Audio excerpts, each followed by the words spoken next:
Okay, guys, this is going to be my review of Mandalorian Season 2, Episode 5, The Jedi. Obviously, going to this episode, we all knew, all knew, I should say, all knew this is the Ahsoka episode, the episode of Mandalorian with Ahsoka. What do I think? I think Rosario Dawson did a great job here. I think this Ahsoka, if I'm to be nitpicky, number one, I think it's missing a little bit of the enthusiasm that Ahsoka brings. Like, I get it. This is a different time period for Ahsoka. Very dark place after the events of Rebels, after the events of Clone Wars. I get it. But I feel like even then, Ahsoka, even in the darkest times, no matter what, always brought optimism. And so, I don't know, I just felt here, I don't know, it missed some of that. And it has nothing to do with,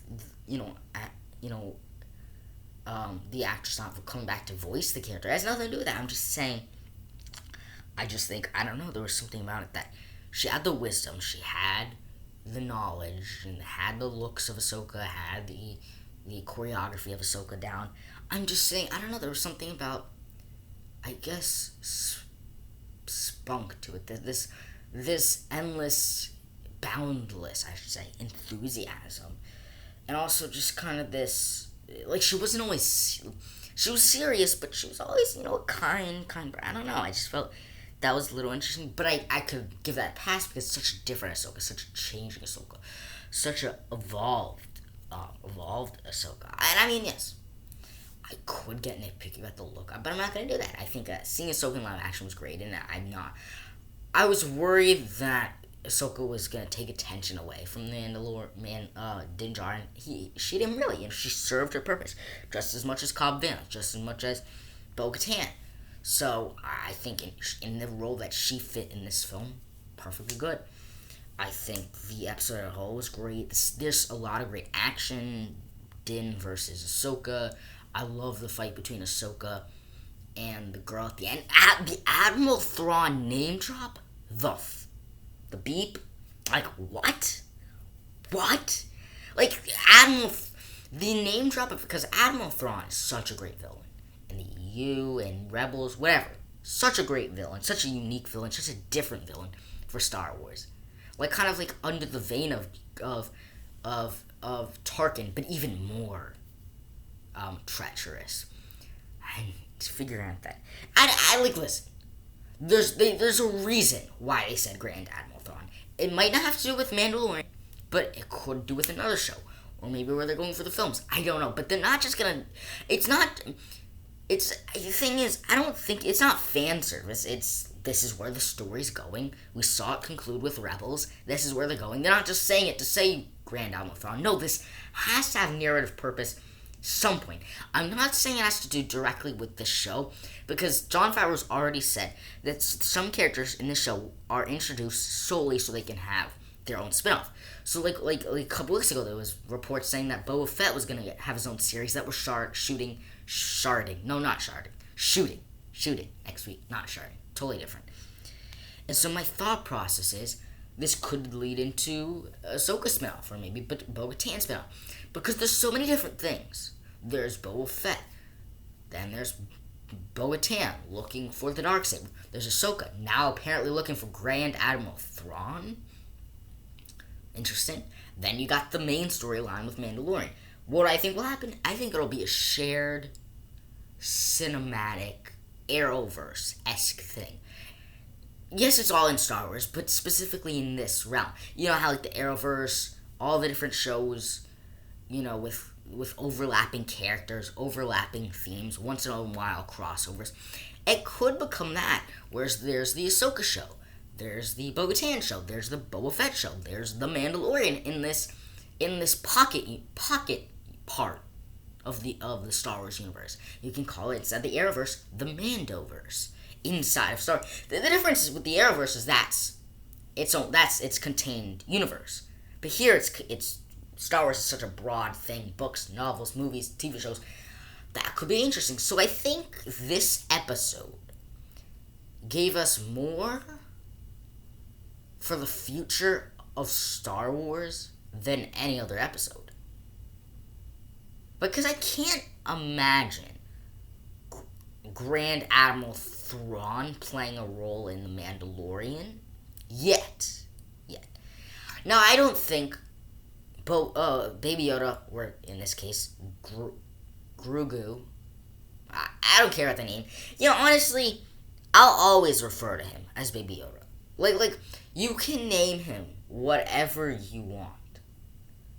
But the time has passed. When you go 1.5 seasons of calling a certain character a certain way, that's perfectly fine. Like, I knew at some point they're gonna give him a name. And it's not like, oh my god, the name's underwhelming, or no way, that name's perfect. I don't care about a damn character's name. So, just for the fair warning, I'm calling you Baby Yoda. Like, Grogu, sure. It kind of feels gremlin-y, what's it, Stripe, and the what's it called? I don't know. It's crazy. I like the episode. I really did. I think, honestly, if you're not a fan of Star Wars, you probably will not like this episode. If you're not a fan of Star Wars, specifically Clone Wars, Rebels, if you're not a fan of that, you probably will not like this episode, because it's nothing special. But because, like, for example, when he says Grand Admiral Thrawn, if you haven't seen Rebels or the EU, it goes in one ear, comes right out the other. Saying Grand Admiral Thrawn, probably you could have said any other name, same reaction. But seeing Grand Admiral Thrawn for a Star Wars fan is like, or just seeing Ahsoka is, but for normal Star Wars fans, it's, or not even normal Star Wars fans, because, like, a lot of people got into Star Wars because of the show. They didn't watch the first week, but when they heard Baby Yoda, they're like, oh, let's watch. So they didn't watch the first week, but then they tapped on. So my thought process is that you could find it boring if you didn't know about Ahsoka, or you didn't know about Grand Admiral Thrawn. Because when you think about it, you see Ahsoka, oh, that's just a Jedi. Oh, cool. Jedis are cool, but it's just a Jedi. When they hear Grand Admiral Thrawn, there's no purpose to it. As far as a casual, or not even a casual, as far as, average goes for, but I don't care about everybody else. I don't care about it. No, I love this episode because I am a Star Wars fan. And it rewards Star Wars fans. It rewards all this stuff. And I really appreciate it. And I think this just sets up more and more where the show's going. Now, who is this? Now they're going to this Jedi temple.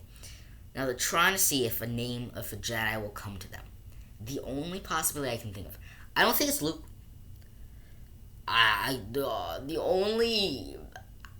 It could be a Jedi we don't know. If it's, okay, ruling out it being a Jedi we don't know, which is a total real possibility, but ruling out a Jedi that we know, or don't know, I should say, I would say maybe Ezra?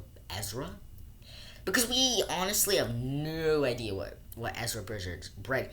We have no idea what Ezra is doing right now. The last that we saw of him, he was floating in space with Grand Admiral Thrawn, which is why it's so unique that Grand Admiral Thrawn was mentioned, because it opens a whole can of worms that I'm so excited about. And I love Star Wars, just expanding. And I think Disney Plus could be the future of Star Wars. And excited for Obi-Wan, Cassian Andor, all this stuff. So we'll see what happens. Stay tuned for videos coming right at you.